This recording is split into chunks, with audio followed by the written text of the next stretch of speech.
हमारी वीडियो पसंद आए तो हमारी वीडियो को शेयर ज़रूर करें और ऐसी ही वीडियो देखने के लिए हमारे चैनल को लाइक, सब्सक्राइब और बेल आइकन करना ना भूलें। धन्यवाद। चलिए शुरू करते हैं। हुआ वही छिपा रहा। अचानक वो नरभक्षी उस कुटिया के पास दौड़ता हुआ आया। उसने कुटिया के आसपास देखा पर उसे वो बाबा कहीं दिखाई नहीं दिया। इतने में उसकी नजर जमीन पर पड़ी। वहां किसी के पैरों के निशान थे जो कुटिया के अंदर जा रहे थे। उस नरभक्षी ने नीचे झुककर उन पैरों के निशानों को सूंघना शुरू किया और कुटिया की तरफ बढ़ने लगा। जैसे ही वो कुटिया के दरवाजे के नजदीक पहुंचा, उसने देखा कि अंदर वो बाबा कोने में छिपा बैठा था। उस बाबा को देखकर नरभक्षी को बहुत गुस्सा आया। उस नरभक्षी को सामने देखकर बाबा बहुत डर गया और कुटिया के बाहर भागने लगा। जैसे ही बाबा ने भागने की कोशिश की, नरभक्षी ने उसे पकड़कर रोका और जमीन पर पटक दिया। वो बाबा उससे अपने जान की भीख मांगने लगा। मुझे कुछ मत करो, मुझे जाने दो। अगर तुमने मुझे मार दिया तो तुम भी नहीं बचोगे। चुप हो जाओ।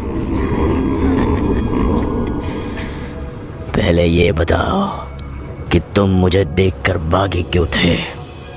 मैं तुम्हें वहां देखकर डर गया था। तुमने उन दोनों के शरीर को खाना शुरू किया तो मैं बहुत डर गया। फिर डर के मारे मैं यहाँ भाग आया। झूठ मत बोलो। तुम कब से मुझे देखकर डरने लगे? तुम तो जानते ही हो कि मैं ऐसा ही हूँ। लेकिन आजकल तुम जंगल के बाहर कब से आने लगे हो? ऐसा तो कुछ होना नहीं चाहिए था। तुम्हें जंगल के बाहर रास्ते पर नहीं आना चाहिए था। मैं बाहर नहीं आने वाला था, लेकिन तुमने मेरे पास कोई रास्ता छोड़ा ही नहीं। 4 दिन हो गए तब से मेरे पास कोई शिकार नहीं आया। मुझे लगने लगा था कि तुम मुझे भूल गए हो। ऐसे कैसे हो सकता है? मैं तुम्हें कैसे भूल सकता हूँ? तुम ही तो मेरे जीवन का लक्ष्य हो। हा? मैं देख रहा हूँ कि तुम मुझे भूल चुके थे और मुझसे भागने की कोशिश कर रहे थे। नरभक्षी की ऐसी बात सुनकर बाबा डर गया और डरते डरते बोलने लगा। नहीं, तुम गलत समझ रहे हो। तुम मुझ पर यह आरोप नहीं लगा सकते। और शायद तुम भूल रहे हो कि आज मेरी ही वजह से तुम 2 शरीर खा पाए हो। नरभक्षी बाबा की वो बात सुनकर उसके नजदीक जाने लगा। नजदीक जाते ही उसके शरीर पर से अपने बड़े और खूंखार हाथ फेर कर उसे सूंघने लगा। शायद तुम भूल गए हो कि गुरुजी के सामने हम दोनों ने एक शपथ ली थी। एक दूसरे को एक वचन दिया था जो हमें पूरा करना है। मैंने तो अपना वचन निभाया, पर तुम अपनी बात से मुकर रहे हो।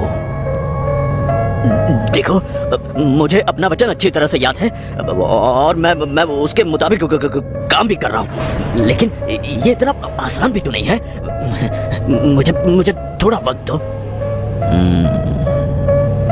जब मैंने अपना वचन निभाया था तब तो इतना समय नहीं लगा था। तुम्हें जो चाहिए था वो मैंने तुम्हें एक झटके में दे दिया था, और अब जब तुम्हारी बारी आई है तो फिर तुम्हें इतना समय क्यों लग रहा है? तुम्हारा तरीका अलग है, मेरा तरीका अलग है। बस!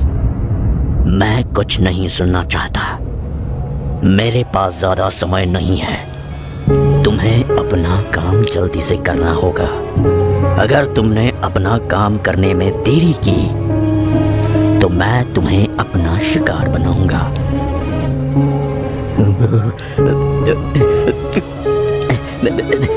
मैं समझ गया। मैं तुम चिंता मत करो। बस तुम जंगल के बाहर निकलना बंद कर दो। हाँ? बाकी तुम चिंता मत करो। क्या कहा? तुम जंगल के बाहर निकलना। मुझे क्या करना है और क्या नहीं, ये तुम्हें बताने की जरूरत नहीं है। अब मैं जा रहा हूं, लेकिन तुम अपना वादा मत भूलना, वरना बिना कुछ सोचे तुम्हें भी चूस चूस कर खा जाऊंगा।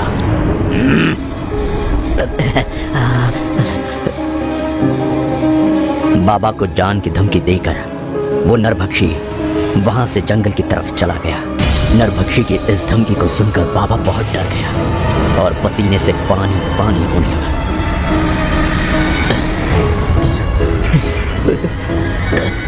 इस जानवर को यही रोकना होगा।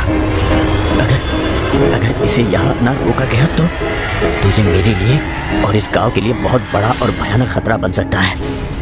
लेकिन इसे कैसे रोकूं? बाबा बड़े ही चिंता में पड़ गया। उसे समझ नहीं आ रहा था कि क्या किया जाए। क्या करूं?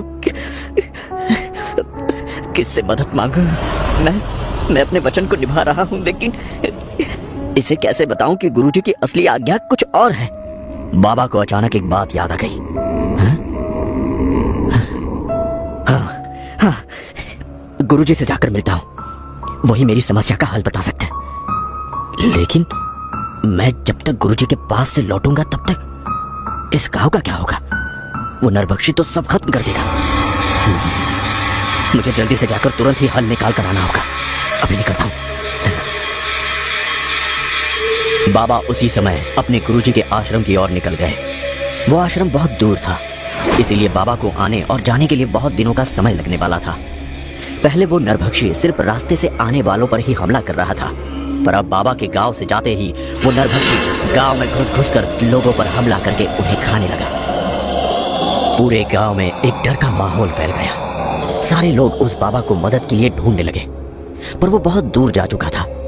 एक रात वो नरभक्षी गांव में शिकार की तलाश में आया और इतने में उसने देखा कि एक आदमी डर डर के रास्ते पर चल रहा था। उसने जोर से छलांग लगाई और उस आदमी के सामने जा पहुंचा। वो आदमी उसको देखकर बहुत डर गया। नरभक्षी ने उसे पकड़कर और उसके शरीर को बड़े ही तेजी से खाने लगा। उस आदमी को खाने के बाद वो नरभक्षी अचानक अपनी पीठ को पकड़कर चीखने लगा।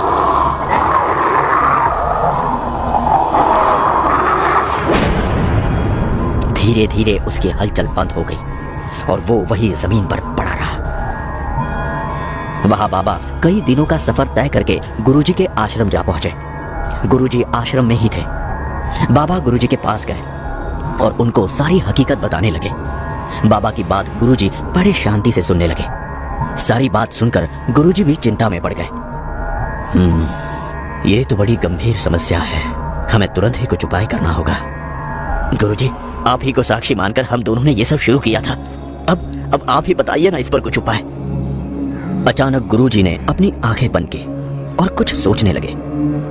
गुरुजी ने अपने दिव्य दृष्टि से नरभक्षी को देखा। वो नरभक्षी गांव में जमीन पर पड़ा हुआ था। अचानक उसका शरीर बड़ा होने लगा। धीरे धीरे करके उसका शरीर ठीक होने लगा और तभी वो नरभक्षी उठ खड़ा हुआ। अब वो पहले से भी ज्यादा बड़ा और खूंखार लग रहा था। उसके उठने के बाद वहां दूर से एक कुत्ता उस पर भौंक रहा था। नरभक्षी की नजर उस पर पड़ते ही वो कुत्ता वहीं मर गया और उसकी लाश नरभक्षी की तरफ तैरती हुई आने लगी। ये तो बहुत अच्छा हुआ। अब मुझे छलांग ही लगानी पड़ेगी। अब लोगों का शिकार करने के लिए मेरी सिर्फ नजर ही काफी है।